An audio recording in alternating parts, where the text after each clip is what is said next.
At the end of 2016, Islamic State militants retreated to the western side of Mosul as Iraqi and coalition forces overran the east.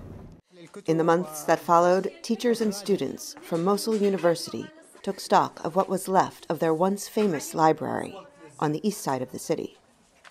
They collected thousands of books from the bombed and burnt-out structure, which housed about 1 million titles before the war. فكان بذاك الوقت يعني إنه كان عندهم طيارات مسيرة. Islamic State militants had drones and targeted us when we went to the university. They knew where we were gathering and bombed us. No one was killed, but we had to stop work for 2 days. 5 years later, much of Mosul remains in ruins, but not the library. The building has been rebuilt and refurnished. Rows of empty shelves await the rescued books, along with tens of thousands of books donated by both local and international sources. The library is expected to open in the early months of this year, when the books will be moved out of storage. But volunteers say it is still lacking many resources, including hundreds of thousands of books that were lost in the war. كتدريسية يعني كثير نحتاج مجلات.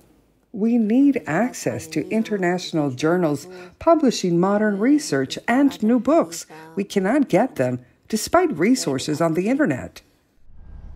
IS militants captured much of Iraq and Syria, including Mosul, Iraq's second-largest city, in 2014, but lost all their territory 4 years later as their forces were crushed.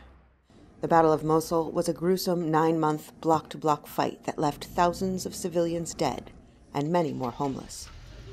Since then, many families have rebuilt their homes and businesses, and aid groups have restored many public spaces, like Mosul Library. But the library's head says rebuilding their lives has been much harder. لما رجعنا للمكتبة كان قلبنا يدمع كان قلبنا يبكي.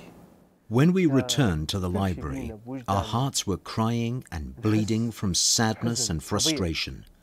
We, the people of Mosul, lost so many people. I lost my father and my home. Mosul residents say the coming reopening of the library is a step towards restoring the city's ancient reputation as a center for culture and education.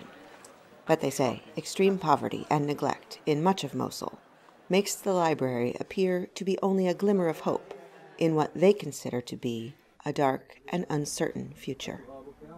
For VOA News, Heather Murdoch in Istanbul with Halan Akoiy in Mosul, Iraq.